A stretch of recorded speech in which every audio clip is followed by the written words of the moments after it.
character profile. Every country has that major pop culture icon that has come to define them. Great Britain has Harry Potter, the United States has Superman, Tintin is Belgium's symbol, and Asterix is a major French spokesman, to name some examples. The subject of today's profile, however, is probably the most iconic and beloved character to come out of Japan. Osamu Tezuka's beloved creation, Mighty Atom, or, as the rest of the world has come to know him, Astro Boy. Astro Boy first appeared in the manga pages in 1952 and has managed to stay culturally relevant ever since, with Tezuka's smart stories, strong characters, and social commentary. However, what is this character's origin? The character started life as a young boy named Tobio, whose father is the head of the Ministry of Science, Dr. Tenma. After getting into a terrible car accident which kills him, Tenma is distraught and in his grieving decides to build an exact robot replica of his son. However, no matter how hard he tries, Tenma is unable to look at this robot as Tobio and sells him to the circus.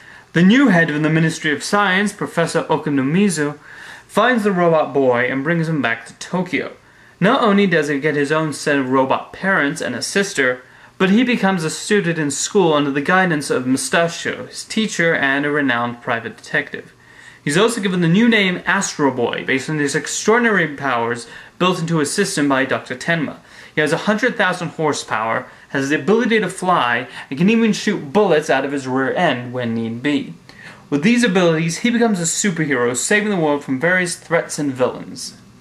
What helps Astro Boy stand out as an incredible and exciting manga is that Tezuka is not afraid of going in some dark directions. It's very much the Pinocchio story, except it all starts with the death of a child, and Astro does not wish to be a real boy, instead choosing to help those in need.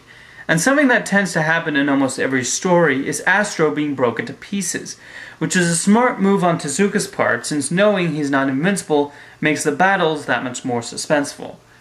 The comic also takes on serious social issues which, while obvious, Tezuka's smart not to beat the message over the audience's heads. In this futuristic world, robots are given equal rights, but still seen as second-class citizens, only meant to serve man.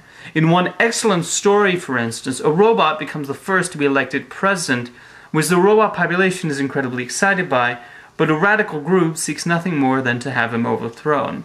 Then there are other comics where Astro fights against his own kind who go awry and only see the bad side of humans. That's the beauty of the manga, in that Astro fought all sorts of groups who sought to bring destruction to Japan and the rest of the world. His greatest nemesis was Atlas, who shares similar powers to Astro but has evil intentions. The manga also broke the fourth wall on occasion, as the characters are where they are in a comic book, and Tezuka will occasionally throw nods to some of his influences, like Hergé and Walt Disney. There was also a lot of wordplay involved, which the Dark Horse edition released a number of years back did its best to try and translate into English. For years, rough translations of the manga were released, but this is the definitive, official, and unedited English version that is certainly a must-read. With the immense success of Astro Boy in Japan, the character soon made the way to other media. His first screen appearance came in the form of a cheap live-action version that looks rather silly when viewed today. Naturally, animation became the medium of choice to bring Astro to life, and thus the first animated series, Astro Boy, aired on Japanese television sets in 1963, and then was later sold to NBC for American distribution. Probably the most notable aspect to come out of the show was the iconic theme song, which was then given lyrics by the American producers. There you go, Astro Boy, on your flight into space, rocking high through the sky, what adventures soon you will make. Astro Boy bombs away on your mission today. Here's the countdown and the blast of everything is go, Astro Boy. That said, I feel that the 60s show lacks the excitement of the manga. The animation is rather cruddy and cheap looking, and I couldn't connect with Astro the way I did on the page. Even Tezuka was less than satisfied with the show, and in 1980, he authorized a new animated series. In my opinion, this is the best screen adaptation of Astro Boy's adventures. It captures the excitement, spirit, humor, sadness, and social commentary of the original manga, and own a glorious full-color animation and excellent English dub.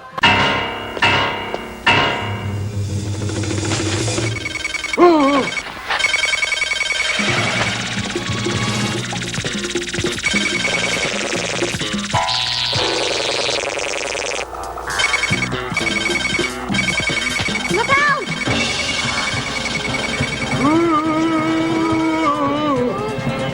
Hurry, get into the car! Hurry! Much like the comics, I found myself gripped through each episode, with each character being incredibly well-rounded.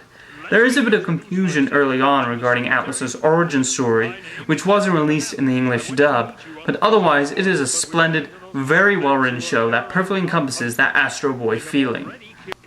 Unfortunately, that would be the final time Osamu Tezuka would explore the world of Astro Boy, as he passed away on February 9th, 1989. Though he had been influenced by many great artists, he himself became the inspiration for many more throughout the years, most notably Hayao Miyazaki, Marisa de Souza, and even Frank Miller. The art of manga and anime can easily be traced back to Tezuka and what he did in both of those mediums. However, Astro Boy would continue to live on. In 2003, a new anime series was produced, and at first I didn't care for it. I wasn't a fan of the animation style, and the new character names perplexed me. But after watching a number of episodes, it has since grown on me. Though it doesn't compare to the fantastic 1980s series, it's still a solid show in its own right.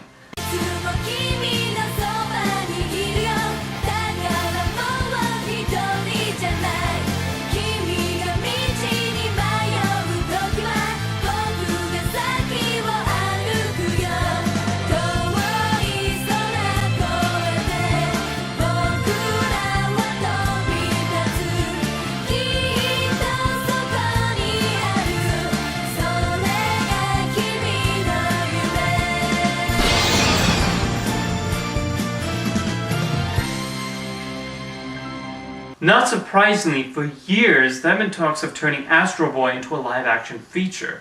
Jim Henson Pictures announced plans to do one, but it never came to fruition, and Steven Spielberg even held the film rights at one point. I think with the right people involved and the right amount of care and effort put into it, a live-action Astro Boy Hollywood blockbuster could work. With Steven Spielberg currently bringing Tintin to the screen, maybe Astro is the next logical step for him. In 2009, a computer-animated feature was made by Imagi Studios, with Freddie Highmore providing the voice of Astro Boy. Though the origin story was changed, it still did a very good job of bringing the iconic character to three-dimensional life and didn't tone down the commentary and thematic elements of the manga. Director David Bowers understood the appeal of Astro and kept his integrity intact. The action was exciting, and John Ammon's score proved to be rousing and fantastic.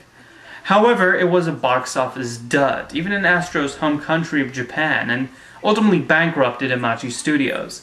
This was mainly due to lack of marketing on Summit Entertainment's part, as I think it definitely stood a chance of being a success, and they could have explored the character even further in future sequels. I would especially like to have seen Atlas being brought to life, had they done a second one. This October, Ah, cool. declare war on them. You want a piece of me?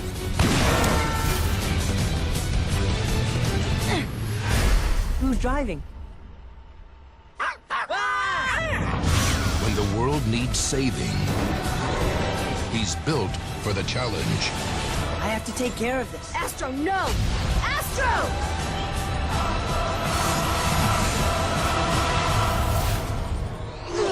Astro Boy. Huh? I got machine guns in my butt.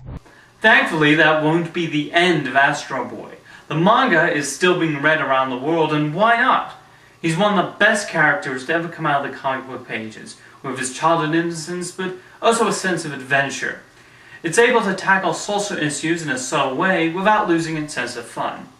Believe me, once you start to read an Astro Boy manga, you'll find it very difficult to put it down. They're that good. See you next time.